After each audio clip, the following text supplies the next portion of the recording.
Social media is currently obsessing over a wild rumor.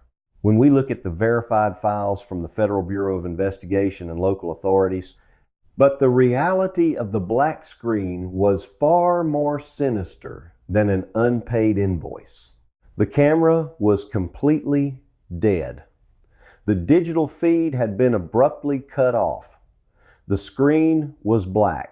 The attacker had not just physically overpowered an elderly woman, he had systematically blinded the security apparatus of the home before making his move. The perpetrator was not a frantic, opportunistic burglar. He was someone who understood the layout of the property, recognized the surveillance systems, and knew exactly how to neutralize them. The blood on the porch told investigators that a violent crime had occurred, but the dead camera told them something far more frightening. It told them the attacker was a ghost who knew how to erase his own footsteps. The black screen of the doorbell camera was supposed to be the end of the digital trail. The suspect had clearly taken deliberate steps to ensure the hardware was disabled, believing he had successfully plunged the crime scene into total darkness. He operated under the assumption that if the camera could not transmit the video simply did not exist. The reality of what investigators actually found is far more chilling than any internet ghost story. This is a common misconception among criminals who understand basic technology but fail to comprehend the immense power of federal digital forensics.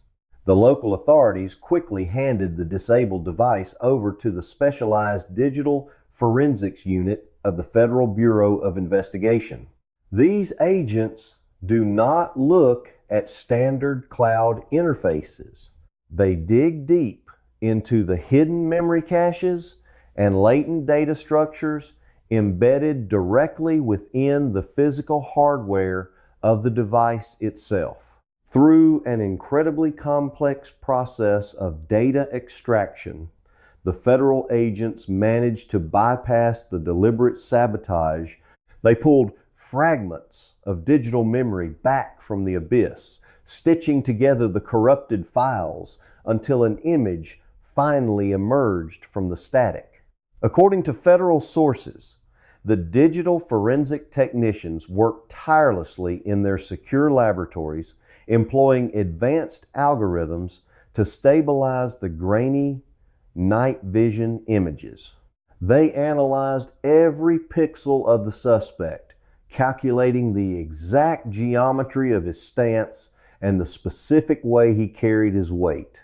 The ski mask was dark and featureless, effectively turning him into a terrifying silhouette against the quiet backdrop of the suburban house. The camera was not dead. It had captured exactly what happened in the very early hours of February 1st. The real evidence was not hidden deeply under the house. The recovered footage revealed a scene straight out of a nightmare. Stepping onto the front porch, approaching the door with chilling purpose, was the shadowy figure of a man. According to the recovered visual data, the alleged intruder is a male standing approximately 5 feet and 9 inches tall. He possesses an average build, but his identity remains entirely concealed behind a heavy ski mask. This was not a crime of passion or a spontaneous decision. The mask proves premeditation. The suspect knew exactly what he was doing and took specific precautions to hide his facial features from the exact camera he later tried to destroy. But the most striking detail in the footage was not the mask. It was what the alleged kidnapper was carrying on his back. Strapped securely to his shoulders was an Ozark Trail backpack, estimated to have a 25-liter capacity. This is an incredibly specific and crucial piece of evidence. It was left completely exposed in the cold morning air. Why would a man breaking into the home of an elderly woman bring a large hiking backpack? Was he planning to steal bulky valuables? Or did that 25-liter bag contain the tools necessary to subdue an 84-year-old woman and transport her into the night? The visual evidence paints a picture of a highly prepared, methodical predator who came equipped for a sustained operation. If you want to make sure you never miss our deep dives into the forensic realities of these complex cases, please hit the notification bell right now.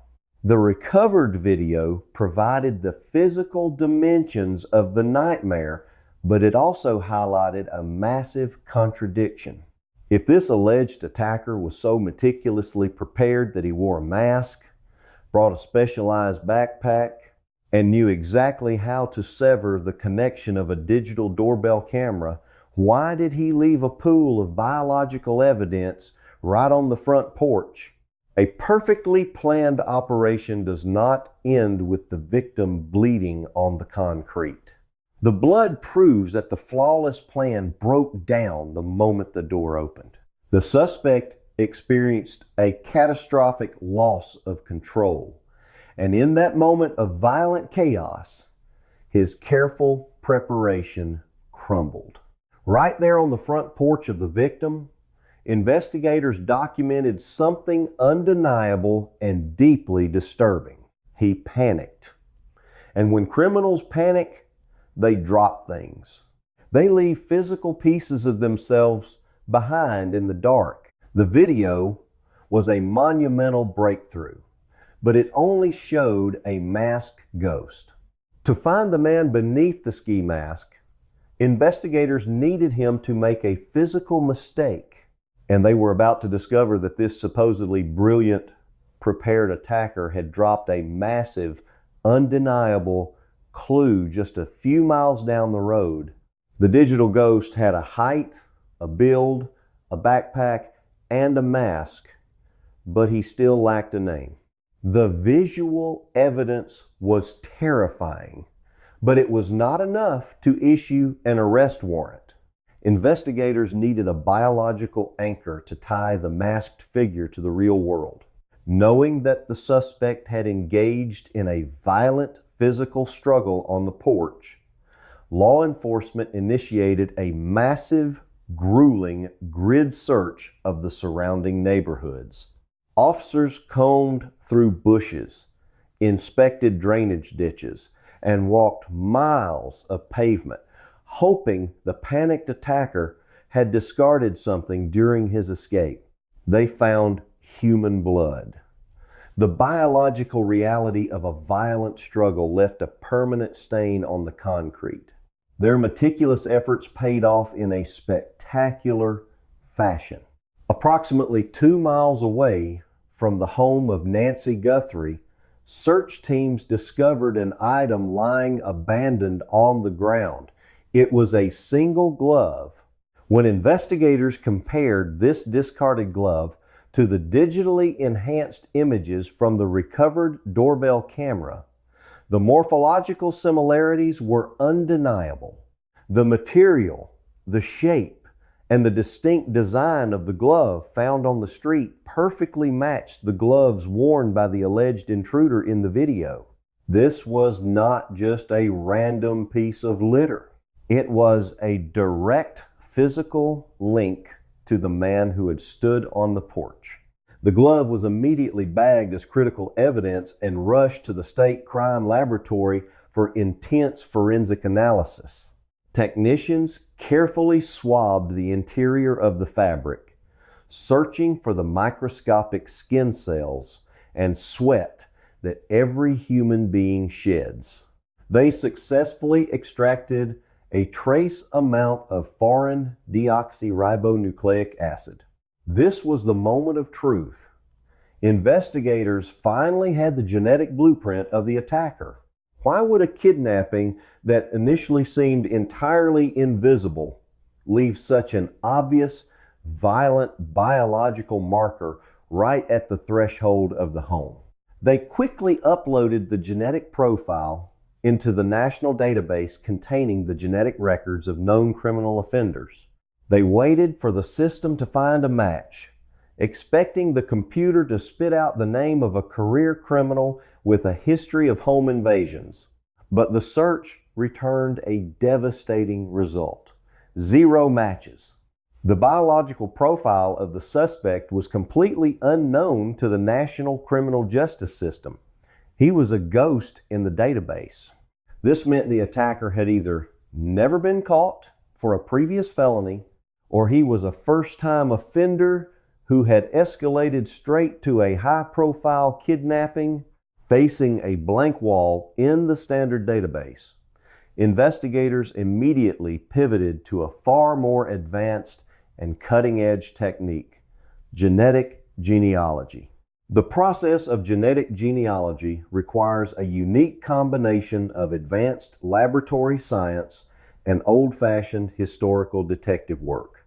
The specialist must carefully navigate privacy laws while tracing lineages back generations, sometimes reaching as far back as the 19th century just to find a common ancestor. From there, they must trace every descendant forward to the present day, ruling out females.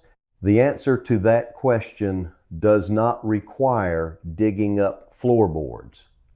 It requires looking up, ruling out men who are the wrong age, and ruling out anyone who lacks a geographical connection to the crime scene.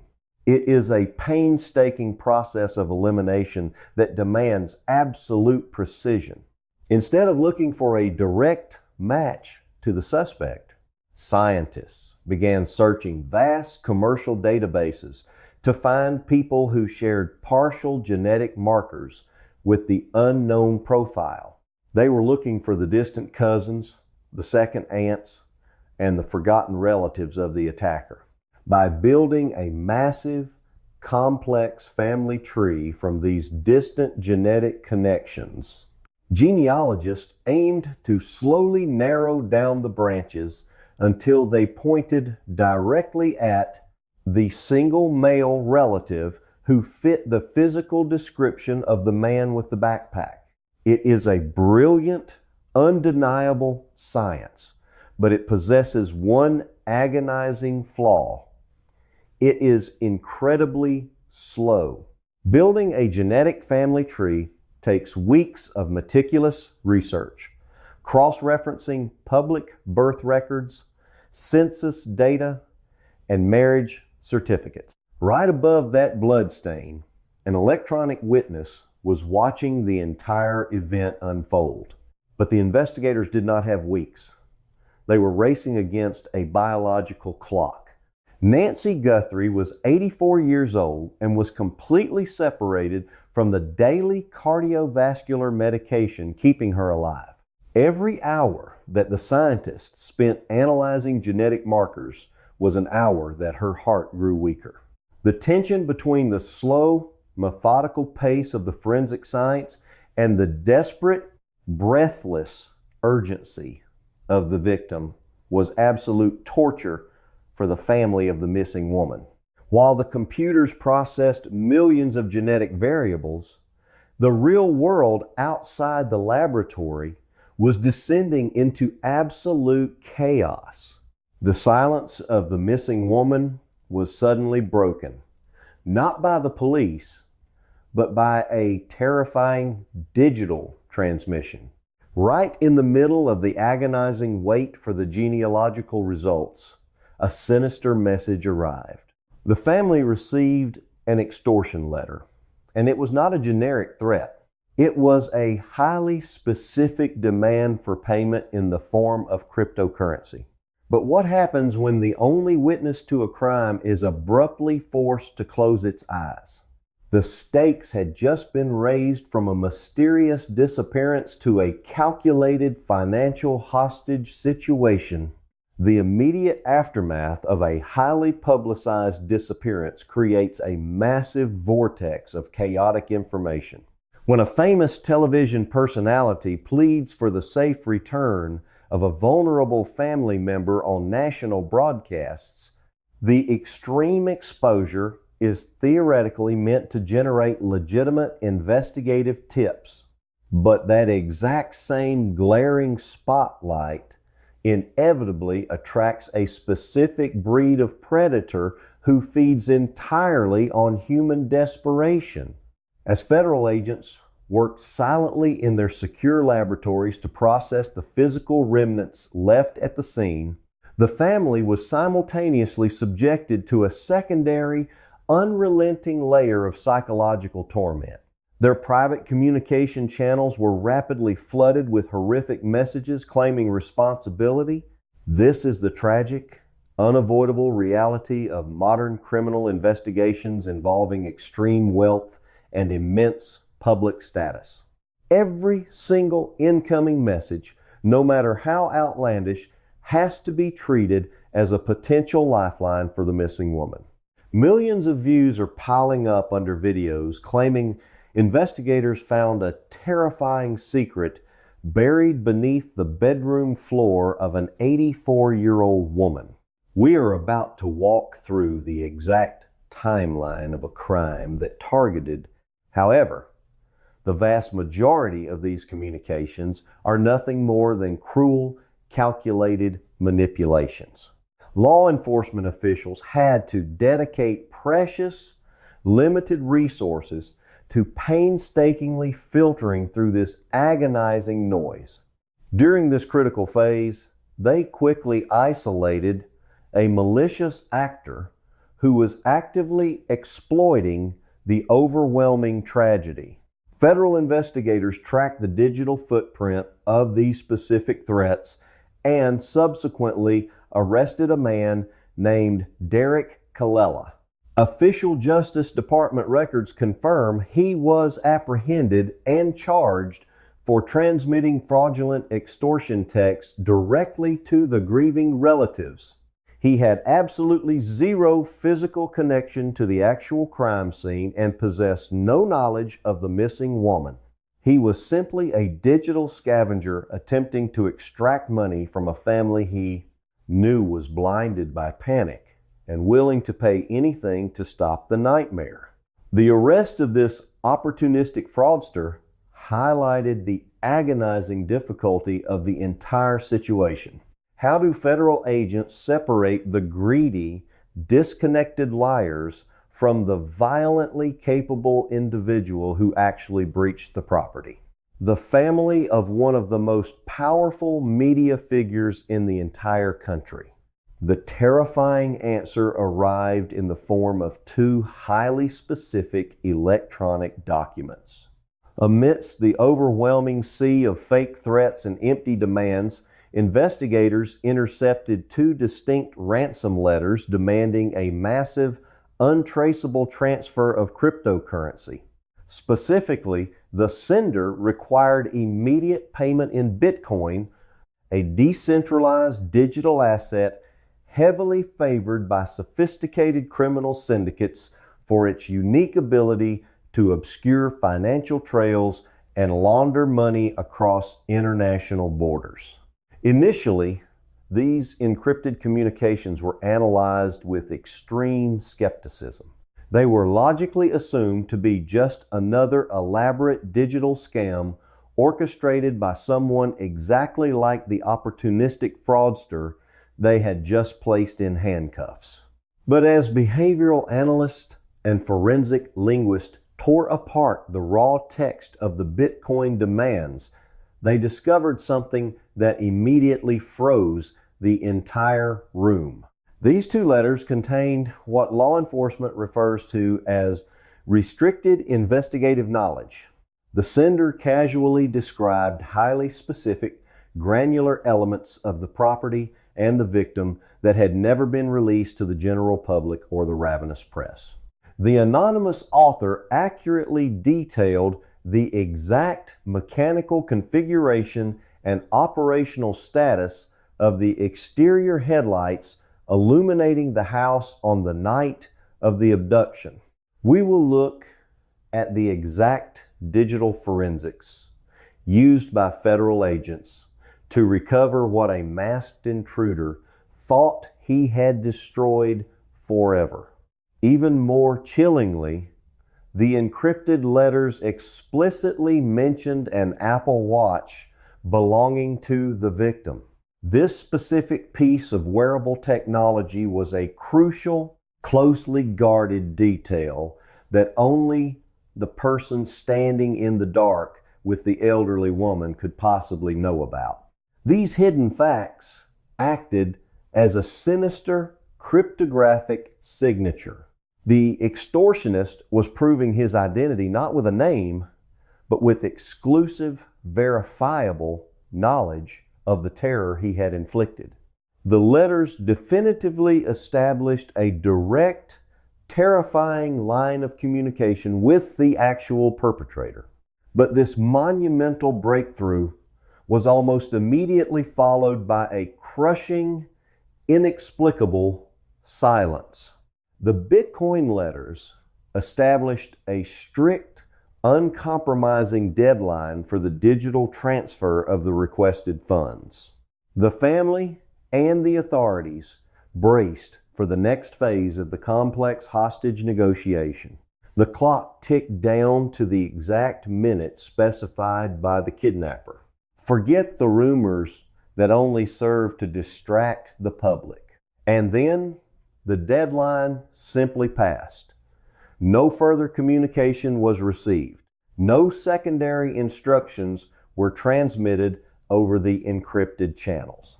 The sudden, total cessation of contact after such a sophisticated demonstration of inside knowledge makes absolutely no sense in a standard financial hostage scenario. If the primary goal was extreme financial extraction, why abandon the negotiation immediately after proving you hold the ultimate leverage?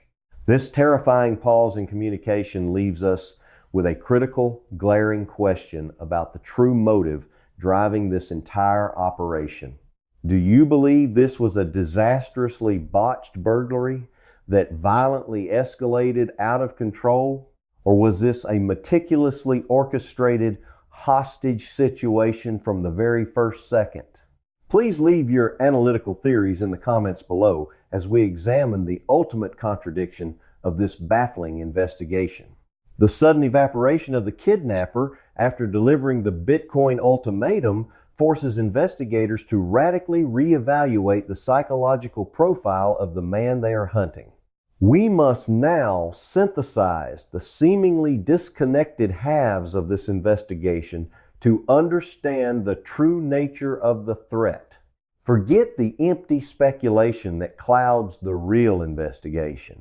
When we look at the verified evidence, a shocking contradiction emerges that completely shatters the initial theories of a random home invasion. Consider the tactical decisions executed before the breach.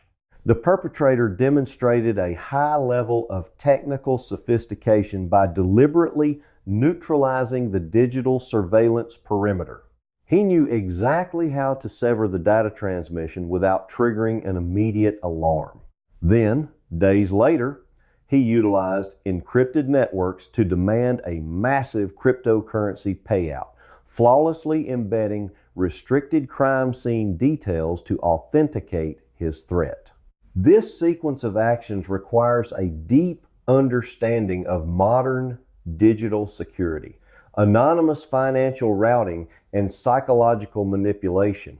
It paints a portrait of a cold, calculating professional who plans his operations meticulously.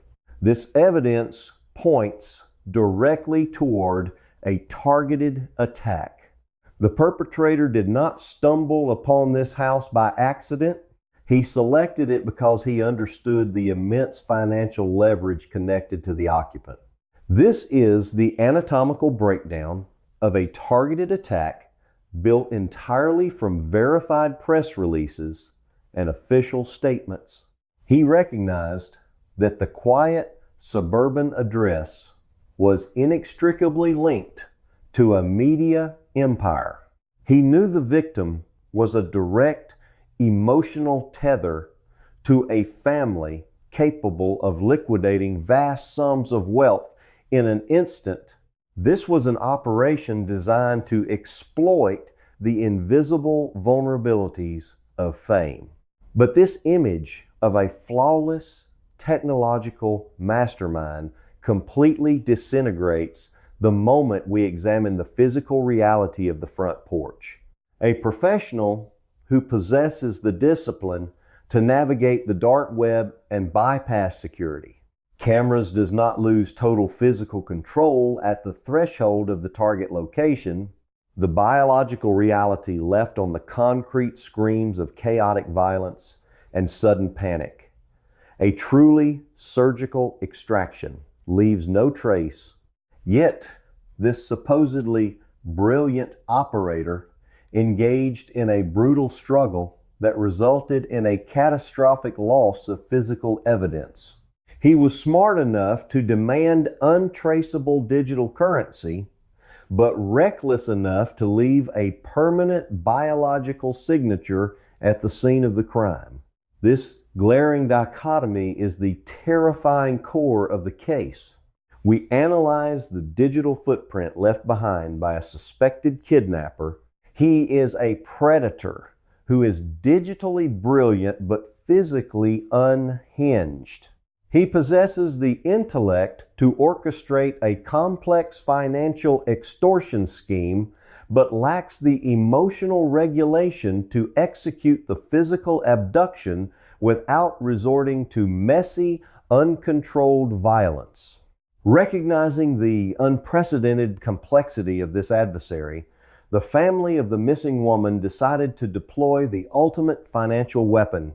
In a desperate bid to shatter the silence and force the kidnapper into the light, they officially authorized a staggering reward. Verified public statements confirm the family is offering $1 million for any actionable intelligence leading to the resolution of the case. This astronomical sum of money changes the entire dynamic of the investigation. A $1 million bounty is not designed to appeal to the conscience of the kidnapper. It is designed to buy the loyalty of the people around him. The authorities are betting that a 7-figure payout is enough to turn an accomplice into an informant. This strategy relies on the inherent greed of the criminal underworld. The truth is waiting right on the porch, waiting for us to uncover it. When an amount that large is publicly broadcast, trust completely evaporates. The kidnapper can no longer be certain that his confidants will remain silent. Every single person who knows even a fragment of his secret is now a potential threat to his freedom. The introduction of this massive reward strategically transforms the digital ghost into a highly lucrative target for everyone in his immediate orbit. It is a psychological pressure cooker designed to force a fatal mistake. The authorities are waiting for paranoia to set in, hoping the suspect will make a sudden movement or attempt to access the demanded funds in a way that exposes his physical location. But even with $1 million sitting on the table, the central mystery remains infuriatingly out of reach. We know the technical capabilities of the attacker. We understand the financial motive behind the encrypted demands. Nancy Guthrie was 84 years old, lived alone, and required daily cardiovascular medication just to keep her heart beating safely. We even have the physical dimensions of his panic. Based on the calculated nature of the digital intrusion versus the chaotic violence on the porch, do you think the perpetrator is someone who possessed intimate prior knowledge of the architectural layout of the home? The authorities are analyzing every structural blueprint, every recent contractor service record, and every neighborhood delivery log to find out. The advanced scientific processes are still quietly running in the secure background of federal laboratories. Highly specialized supercomputers continue to mathematically crunch the incredibly vast sets of complex genomic data, tirelessly searching for that one distant, obscure ancestral link that will finally unmask the elusive perpetrator. The complex matching algorithms do not sleep, and the dedicated forensic scientists analyzing the resulting data remain fiercely committed to their complex task. But modern science operates on its own rigid, methodical timeline, entirely indifferent to the desperate, breathless, emotional needs of a grieving family. The agonizing delay is a stark reminder of the limitations of our current technology. A woman in her 80s living alone is entirely ordinary, but her absolute rigid adherence to a daily schedule was anything but standard. While the pristine laboratories slowly process the biological data and the elite federal agents continuously monitor the dark web for any microscopic sign of the requested cryptocurrency moving across the global blockchain, the physical reality on the ground remains devastatingly bleak. Local law enforcement possesses an incredibly detailed, multi-dimensional profile of the invisible threat. They completely understand his sophisticated methods of digital sabotage and surveillance neutralization. They have thoroughly analyzed his specific linguistic patterns and psychological triggers embedded in the encrypted extortion letters. They possess the precise structural measurements of his physical footprint and a chillingly clear understanding of the chaotic, uncontrolled violence he is fully capable of inflicting upon a vulnerable target. They have painstakingly gathered absolutely everything except the single solitary piece of crucial information that actually matters. They do not have the current physical location of the victim. They say the floorboards were torn up by police. Her life was measured in exact intervals of medication doses and online church services.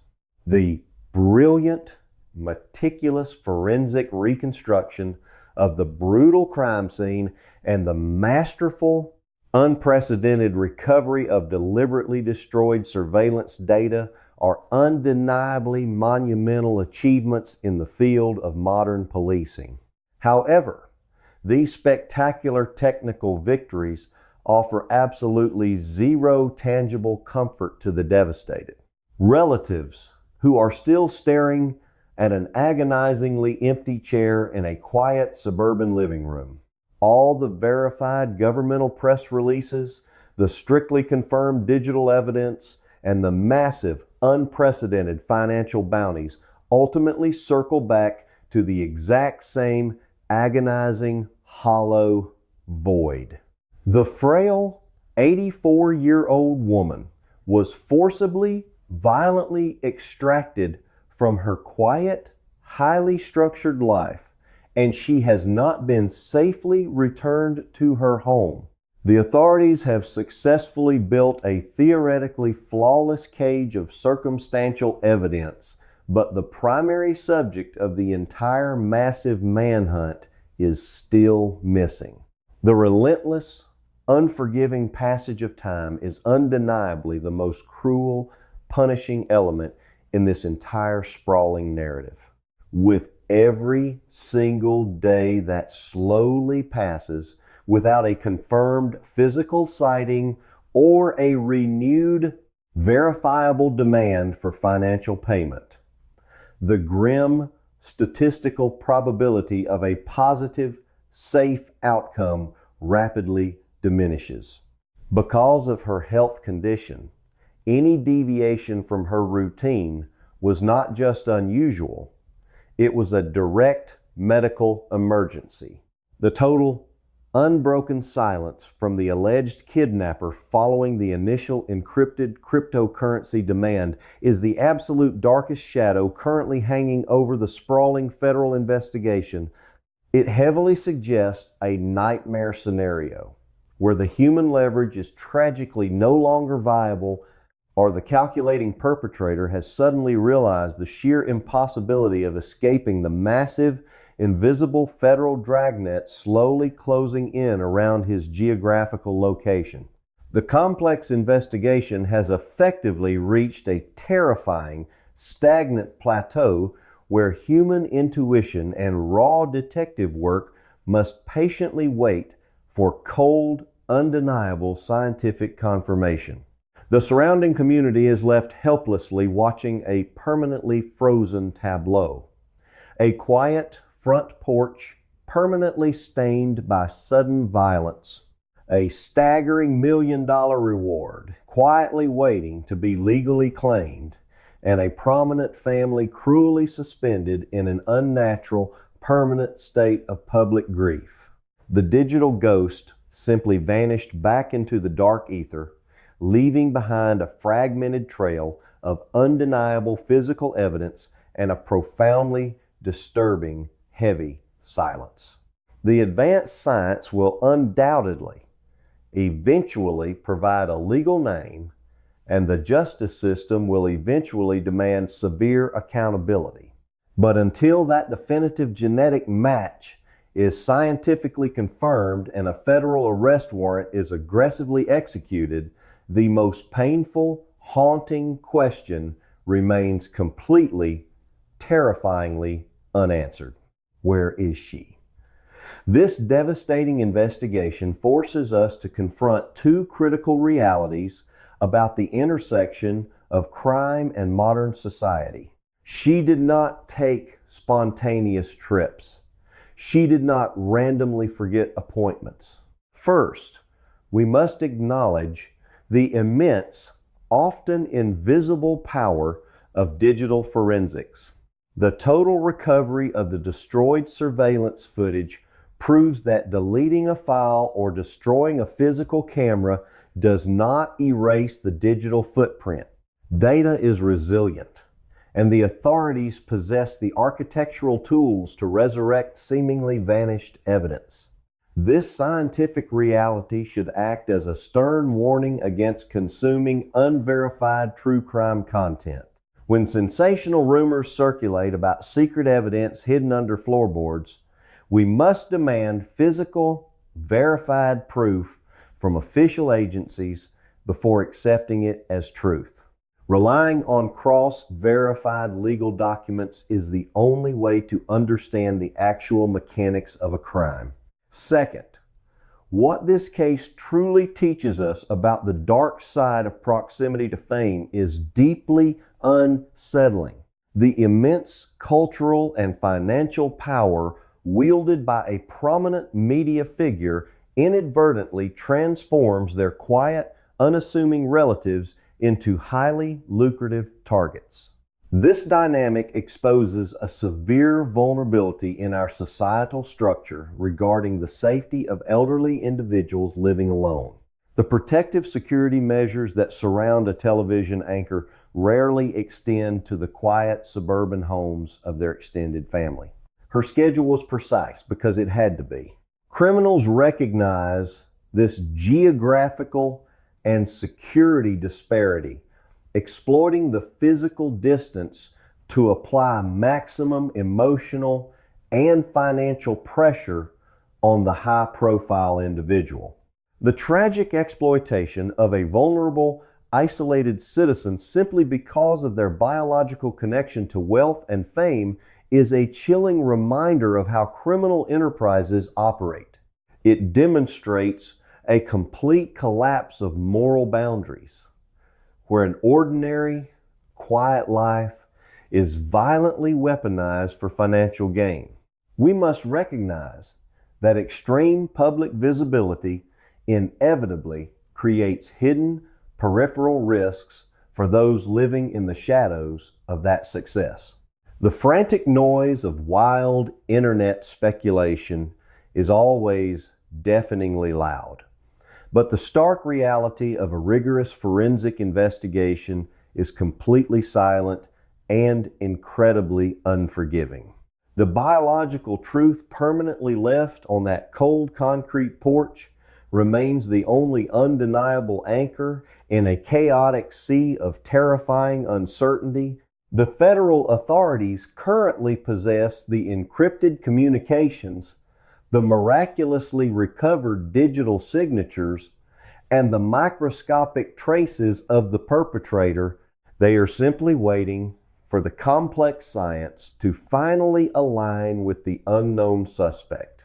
As the massive $1 million reward remains actively available, the alleged perpetrator must live with the constant, suffocating paranoia that his own biology or his trusted associates will eventually betray him. Yet, behind this quiet, highly structured existence in a peaceful neighborhood, there was a glaring anomaly that made her invisible life highly visible to the wrong people.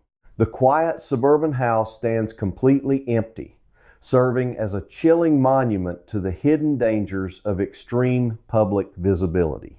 If you want to see exactly how powerful advanced genetic tracking can be when relentlessly hunting a faceless ghost, and how this exact same microscopic science eventually trapped one of the most prolific phantoms in American criminal history, you need to watch our next deep dive. Click on the video on your screen right now to explore the terrifying hunt for the Golden State Killer. She was the mother of Savannah Guthrie, a television anchor who is broadcast into millions of homes every single morning.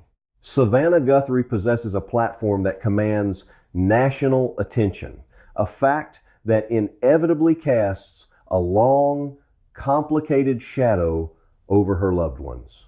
While the daughter stood in the blinding lights of national television studios, the mother remained in the quiet shadows of a suburban residence. This stark contrast is exactly what makes the situation so perilous. High-profile individuals invest heavily in personal security.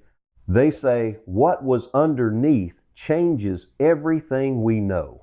But extending that impenetrable shield to extended family members living ordinary lives in different states is incredibly difficult. Criminals are acutely aware of this vulnerability.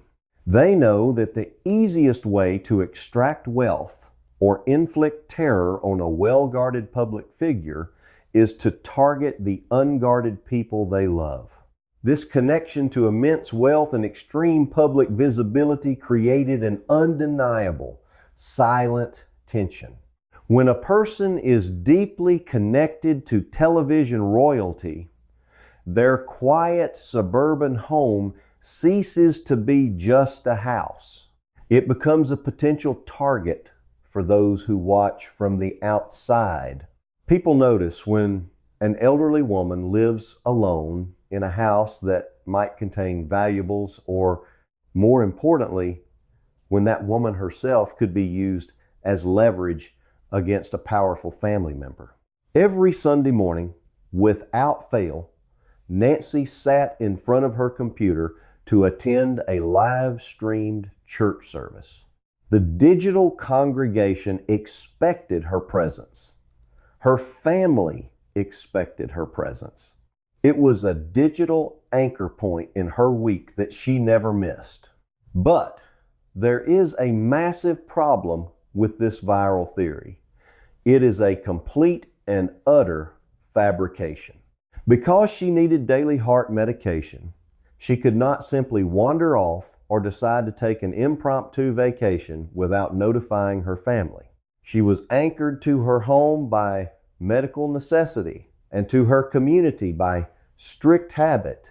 Therefore, when her computer screen remained blank during the Sunday morning church service on February 1st, 2026, it was not perceived as a simple technical glitch. It was a loud, blaring alarm. The people who knew her understood instantly that something catastrophic had occurred. A woman whose life depends on the rhythmic precision of pills and predictable routines does not vanish into the ether by accident. The absence of her face on that digital broadcast was not a quiet moment of forgetfulness. It was the first chilling indicator of a violent interruption. The quiet comfort of her solitary life had been shattered, leaving behind only the echoing silence of an empty room and a family desperately staring at a blank screen. There is absolutely zero forensic documentation, no police report, and no crime scene photograph that even mentions a torn-up bedroom floor.